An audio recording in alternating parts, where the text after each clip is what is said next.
Hey guys, welcome back. Today's video is going to be around 10 mall brands I occasionally pick up. I will be sharing some data around my own sales on each of these brands and just kind of explain why I like picking them up individually. Keep in mind, there are some things to note with this. I do not pick up the majority of items that I see from these brands.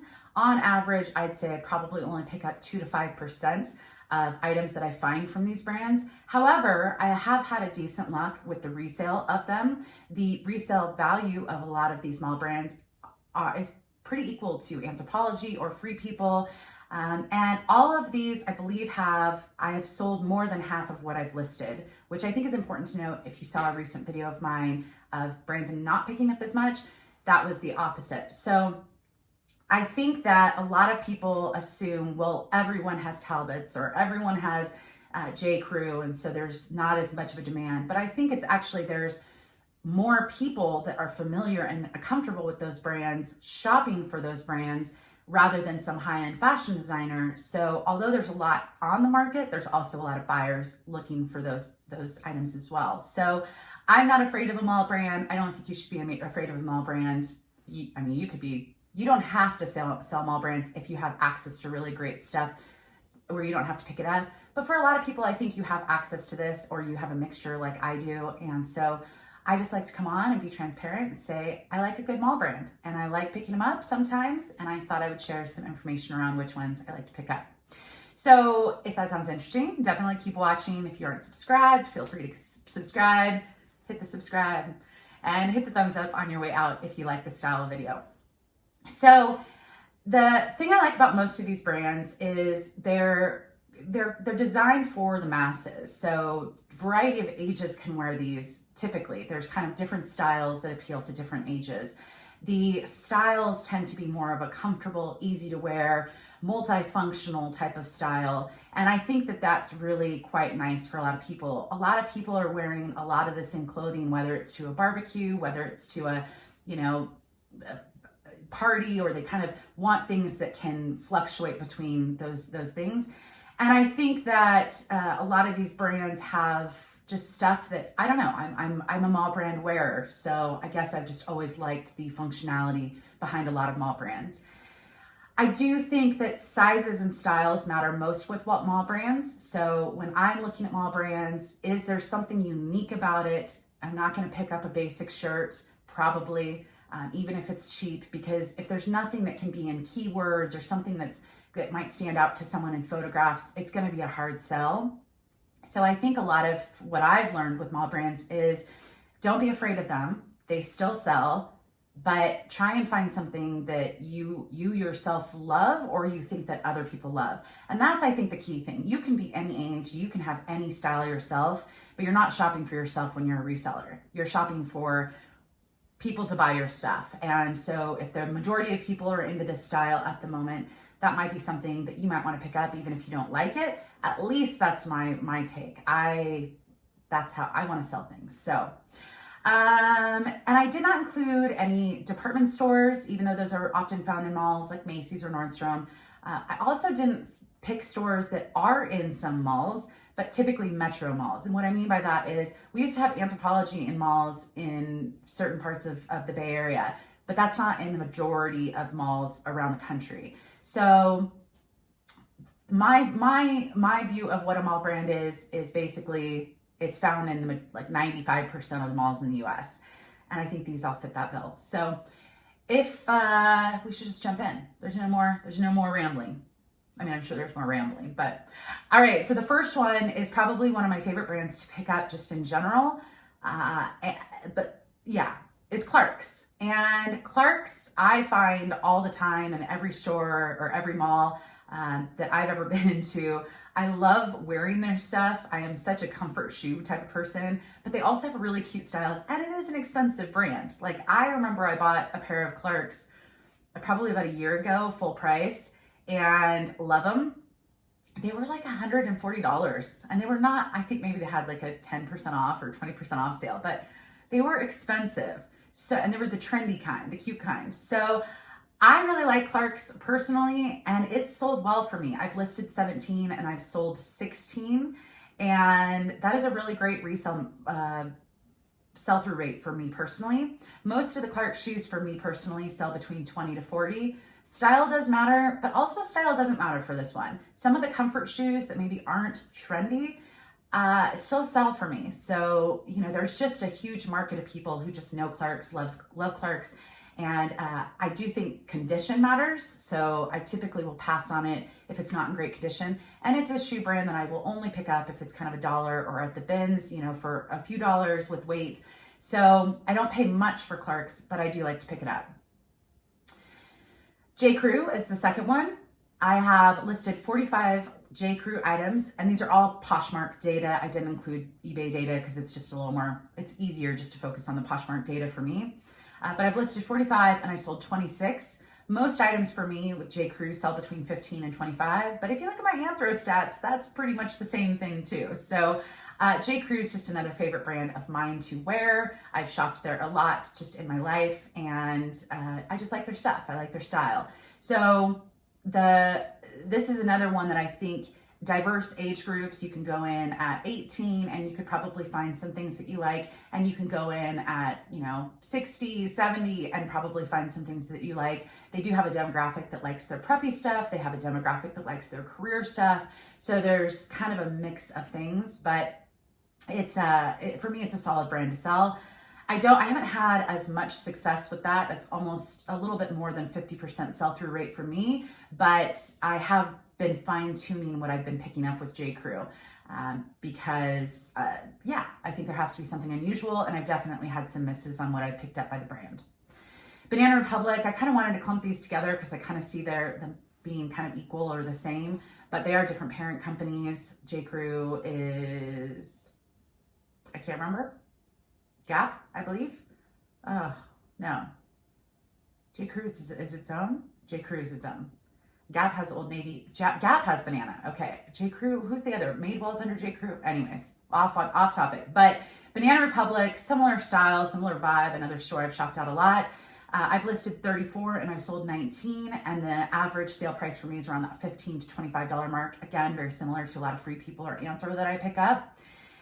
And Banana is a little bit more career driven, a little less casual in a lot of their stuff, but they do have a good mix of stuff, and I think it's really great quality. I believe it's kind of the higher end. Both J.Crew and Banana have very high levels. So J.Crew Collection is a very expensive line from J.Crew, and yeah, so they do sell some stuff that's close to, you know, $400 or $500. Banana has the BR, the monogram. I think they have a couple of the high-end collections. So yeah, there's definitely some money to be had with those. The majority of pieces, it's that typical $15 to $25 range for me personally. The fourth brand for me that I also like to wear, although it's been a little bit more in my 30s. I'm almost 38, so I probably didn't wear it much until I was in my 30s, but Chico's. Oh man, I mean, their sizing annoys me because it's just, you know, it's confusing, but that's fine. They're not the only ones that do that. But I just love the variety. They have some really cute stuff, and they have some stuff that I personally would not be caught in. I think of it as a store that I used to pass as a kid, and I was like, that's where the people go to shop for cruises. That's where my grandmother shops. I don't actually think my grandmother ever shopped there, but like, that's the vision I had. And then I got in my 30s and I was finding it, and I was, this is actually really cute stuff. So I like Chico's personally. I've listed 21. I've only sold 11, so that's just about a 50%, but I've made a lot of mistakes with this brand as well. And so I think that right now I'm really looking for really great quality, really unique pieces, really great sizes, because I think I had picked up some smaller sizes. So I think that really matters with this brand. But you know, the loud, the animal print, but also just all of these, I just won't spend too much. The cost has to be low enough for me to be able to resell it. So I think a lot of my Chicos, I did have a couple things that sold for around 10 because they were basic tees, but most of them are in that $15 to $25 range for me personally. So Talbots is kind of similar.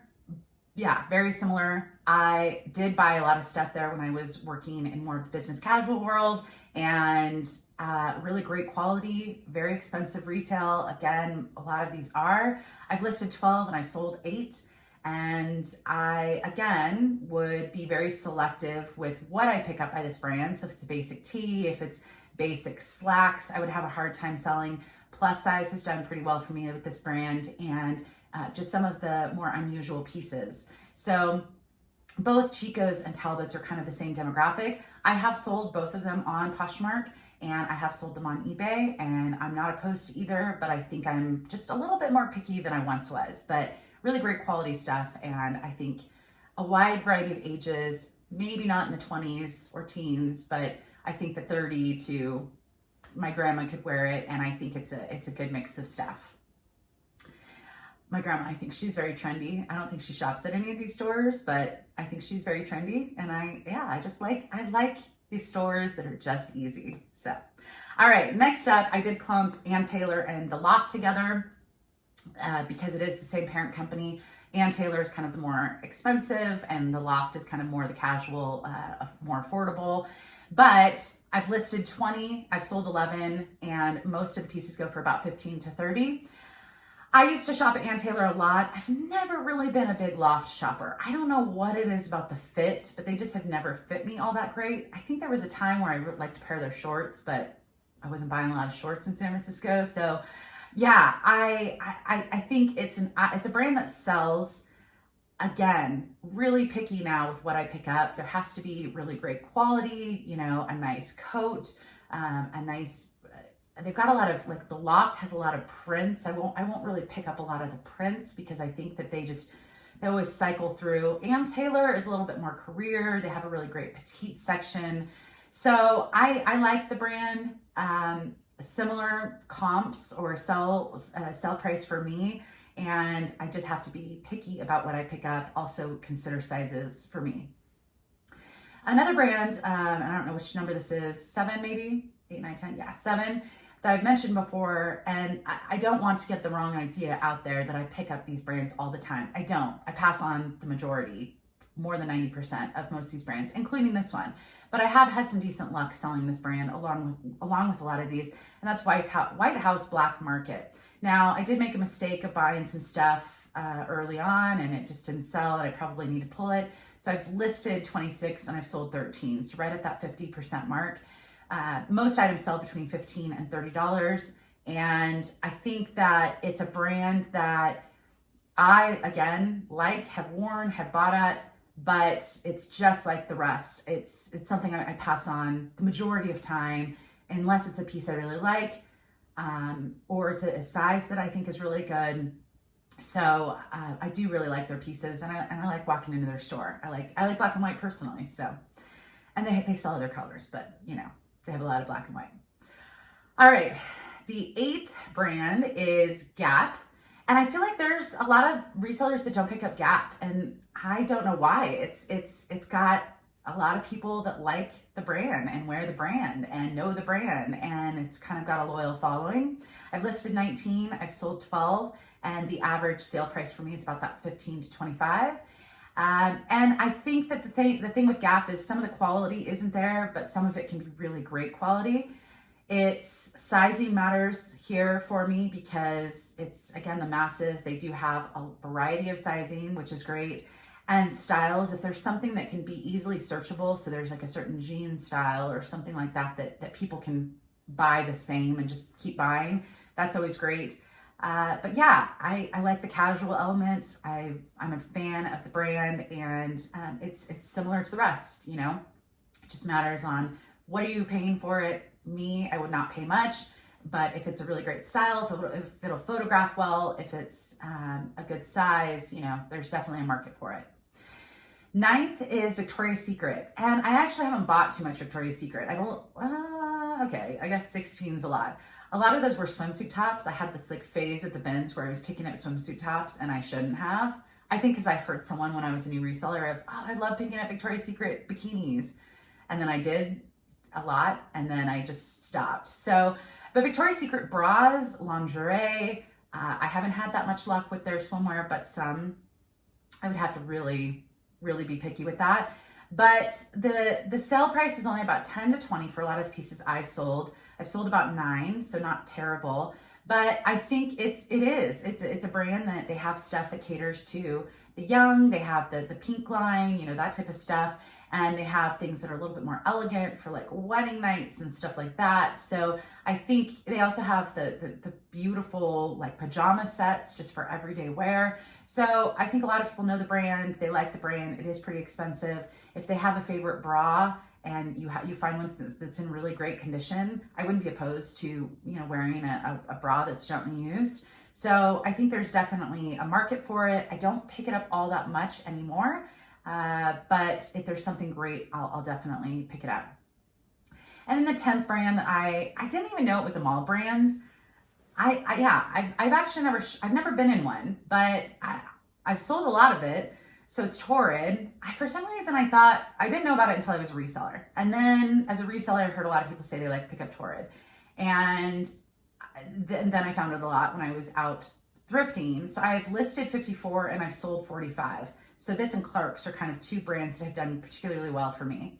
Now, most things with Torrid sell for about 15 to 25. And I think I have I don't know. I just can't sell it for much more than 25. And even if I get it for cheap, I don't know. I'm very like in between Torrid. I like picking it up some days and some days like, no, I don't want to pick it up because it might only sell for 15. So, and that's a lot of these. And I think if you know it, it's not a bad thing, but I've sold quite a bit, and it's a brand because it's all inclusive with their sizes. I think they go down to size 10, maybe 8. I can't remember their lowest size. And then they obviously go up through the plus size ranks. They've got trendy. It's a fast fashion brand, so the quality isn't the best, at least the stuff I picked up as a reseller. But, you know, I think that there's a huge following, a loyal following. And as many people know, I don't find a lot of plus size stuff in general. So this is one of those brands that's a little more common, but apparently they're in malls. So I learned something with this, and yeah, which actually, now that I think about it, Lane Bryant is another one that's a mall brand that I've actually occasionally pick up as well, but I didn't include that on the list. That'll just like be a little bonus. I don't have any stats around it, but I like to pick it up sometimes. So anyways, that's my 10 mall brands that I like to pick up. Some of these I've had really great sell-through rate, like Torrid and Clark's. Some of them are more around that 50 to 60% sell-through rate, which isn't the best, but I think I've just gotten better over my time as reseller of what I'm picking up. And if you only have access to this stuff, I think there's a great market for it. And I think it's good stuff, personally. So hit the thumbs up before you leave, and I will see you in the next video. Thanks, guys. Bye.